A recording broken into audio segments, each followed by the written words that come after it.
SIR ప్రక్రియను వెంటనే నిలుపుదల చేయాలని ఏపీ యువజన కాంగ్రెస్ రాష్ట్ర అధికార ప్రతినిధి అన్వర్ హెచ్చరించారు. కేంద్రంలో బీజేపీ ప్రభుత్వం అనేక రకాలుగా ఓట్ల చోరీ చేసి గద్దెనెక్కి ఇప్పుడు కొత్త డ్రామాలకు తెరలేపిందని మండిపడ్డారు. ఎస్ఐఆర్ ద్వారా బీజేపీతర పార్టీల మద్దతుదారులు ఓటర్ల జాబితా నుంచి తొలగించాలని చూస్తోందని ఆరోపించారు.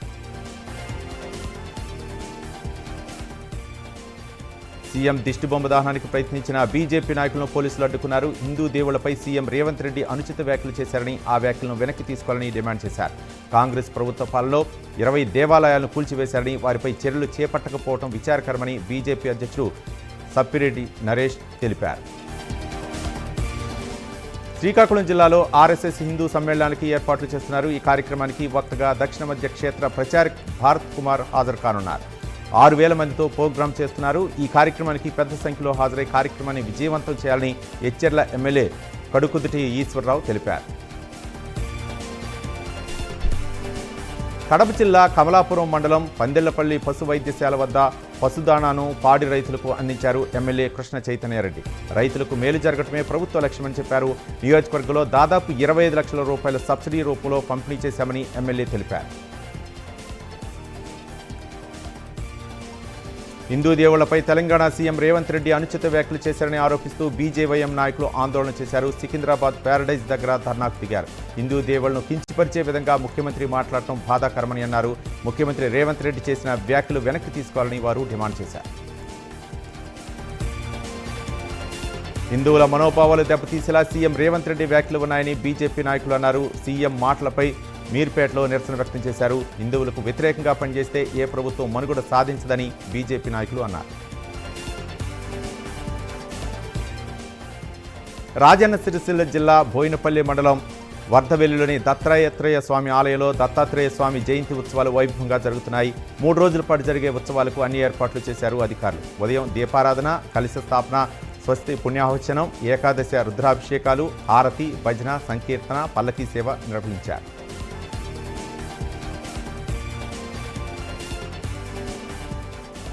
తెలంగాణ రాష్ట్ర సాధన కోసం ప్రాణాలర్పించిన శ్రీకాంతాచారి వర్ధంతిని ఎల్బీనగర్లో నిర్వహించారు. ఆయన విగ్రహానికి పూలమాల వేసి నివాళులర్పించారు. తెలంగాణ జాగృతి అధ్యక్షులు కల్వకుంట్ల కవిత.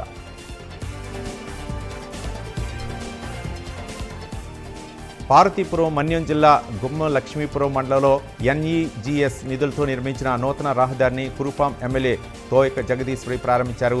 రెల్ల గ్రామం నుండి ఎర్రన్నగూడ మీదుగా కొత్త వలస గ్రామం వరకు కొత్త రోడ్డు నిర్మాణం జరిగింది. ప్రభుత్వం గ్రామీణ ప్రాంతాల్లో రహదారుల సదుపాయాల అభివృద్ధికి ప్రత్యేక ప్రాధాన్యత ఇస్తోందని ఎమ్మెల్యే తెలిపారు. అనంతపురం నగర సమీపంలోని సుందరయ్య కాలనీ వద్ద 2 లారీలు ఢీకొన్నాయి. ఈ ఘటనలో 4 తీవ్ర గాయాలయ్యాయి. వీరిలో 2 పరిస్థితి విషమంగా ఉందని పోలీసులు తెలిపారు. మంచు ఎక్కువ కావడం వల్లే ప్రమాదం చోటు చేసుకుందని స్థానికులు తెలిపారు.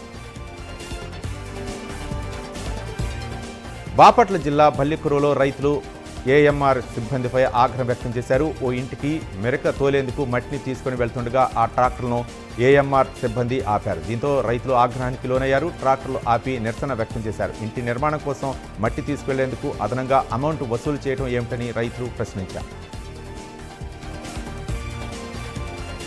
శ్రీ సత్యసాయి జిల్లా కలెక్టర్ శ్యాంప్రసాద్ ఉపాధ్యాయుల మారి విద్యార్థులకు పాఠాలు బోధించారు. బుక్కపట్నం మండలంలోని ప్రాథమిక పాఠశాల, జిల్లా పరిషత్ ఉన్నత పాఠశాలను కలెక్టర్ శ్యాంప్రసాద్ ఆకస్మికంగా తనిఖీ చేశారు. ప్రభుత్వం చేపట్టిన ప్రాథమిక సాక్షరత కార్యక్రమంలో భాగంగా మండల ప్రాథమిక పాఠశాలలో జరుగుతున్న పరీక్షను కలెక్టర్ పరిశీలించారు. ఓ యువతి కార్పొరేట్ ఉద్యోగాన్ని వదులుకొని సర్పంచ్ పోటీలో నిలవడం ఆసక్తిని కలిగిస్తుంది. నిజామాబాద్ జిల్లా సాలూరు మండలం జాడి గ్రామ సర్పంచ్గా శారీ నిహారిక ఎన్నికల్లో నామినేషన్లు దాఖలు చేశారు. నిహారిక అగ్రికల్చర్ బీఎస్సీ, ఎంబీఏ పూర్తి చేసి ఓ ప్రైవేట్ కంపెనీలో ఉద్యోగం చేస్తున్నారు. ఖమ్మం జిల్లా ప్రభుత్వ జనరల్ ఆసుపత్రి వైద్యులు అరుదైన ఘనతను సాధించారు. గుండె నెమ్మదించి ప్రాణాపాయ స్థితిలో ఉన్న వ్యక్తికి పైసా ఖర్చు లేకుండా ఆరోగ్యశ్రీ కింద అతడి గుండెకు పేస్ మేకర్ అమర్చారు. తిరుమలాయపాలెం మండలం దమ్మాయిగూడానికి చెందిన వెంకన్న అపస్మారక స్థితిలో ఖమ్మం జిల్లా జనరల్ ఆసుపత్రిలోకి వచ్చాడు. కృష్ణా జిల్లా గుడ్లవల్లేరు మండలం కౌతారం రైల్వే స్టేషన్ వద్ద గంజాయి సేవిస్తున్న యువకులను పోలీసులు అరెస్ట్ చేశారు. నిందితుల నుండి 3 కేజీల గంజాయి, 9 సెల్ ఫోన్లను స్వాధీనం చేసుకున్నారు. సీలేరులో గంజాయిని కొనుగోలు చేసినట్లు పోలీసులు వెల్లడించారు.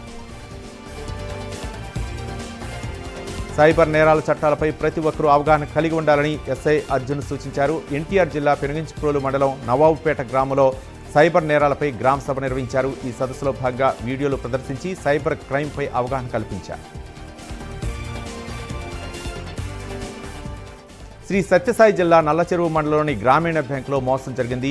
పులిమావెండ్లపల్లి గ్రామానికి చెందిన రమణమ్మ వద్ద డబ్బులను గుర్తు తెలియని వ్యక్తులు దొంగతనం చేసి అక్కడి నుంచి పరారయ్యారు. బాధితురాలి ఫిర్యాదు మేరకు పోలీసులు కేసు నమోదు చేసుకుని దొంగల గాలింపు కోసం చర్యలు చేపట్టారు.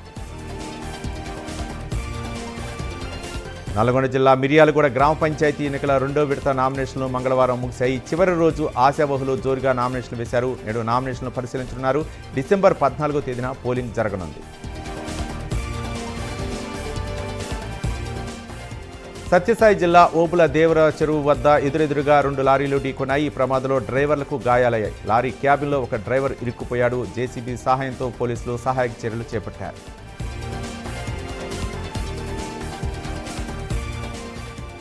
నెల్లూరు జిల్లాలో దిత్వా తుఫాను ప్రభావంతో ఎడతెరిపి లేకుండా వర్షం కురుస్తుంది. లోతట్టు ప్రాంతాలు జలమయమయ్యాయి. నెల్లూరు నుంచి తిరుపతి వైపుకు వెళ్లే జాతీయ రహదారి జలదిగ్బంధంలో చిక్కుంది. దీంతో రాకపోకలకు తీవ్ర అంతరాయం ఏర్పడింది. సత్యసాయి జిల్లా పెనుగొండలో యువత ప్రమాదకరమైన బైక్ స్టంట్స్ చేశారు.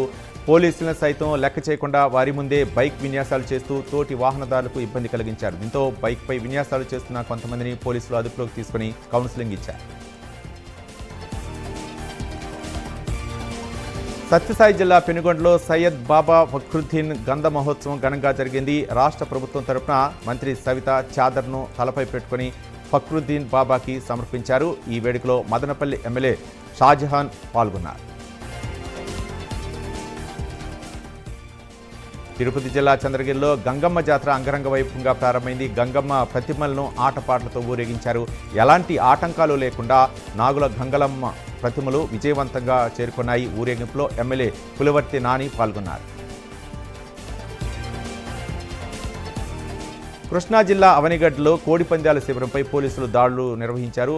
బందలాయి చెరువు వద్ద తోటల్లో కోడిపందాలు నిర్వహిస్తున్న 27 మంది పందెం రాయుళ్లను అదుపులోకి తీసుకున్నారు. ద్విచక్ర వాహనాలు, మొబైల్ ఫోన్లు, 2 కార్లను సీజ్ చేశారు. ప్రకాశం జిల్లా కొనకమెట్లోని సోషల్ వెల్ఫేర్ హాస్టల్లో విధుల పట్ల నిర్లక్ష్యం వహించిన వార్డెన్ను కలెక్టర్ సస్పెండ్ చేశారు.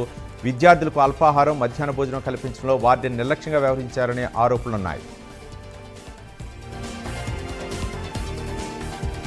మహబూబాబాద్ జిల్లా జమాండ్లపల్లి గ్రామ శివార్లో రోడ్డు ప్రమాదం చోటు చేసుకుంది. లారీని వెనుక నుండి బైక్ ఢీకొట్టింది. ఈ ప్రమాదంలో ఒకరు మృతి చెందారు. మృతుడు రైల్వే ఉద్యోగి భగవత్గా గుర్తించారు.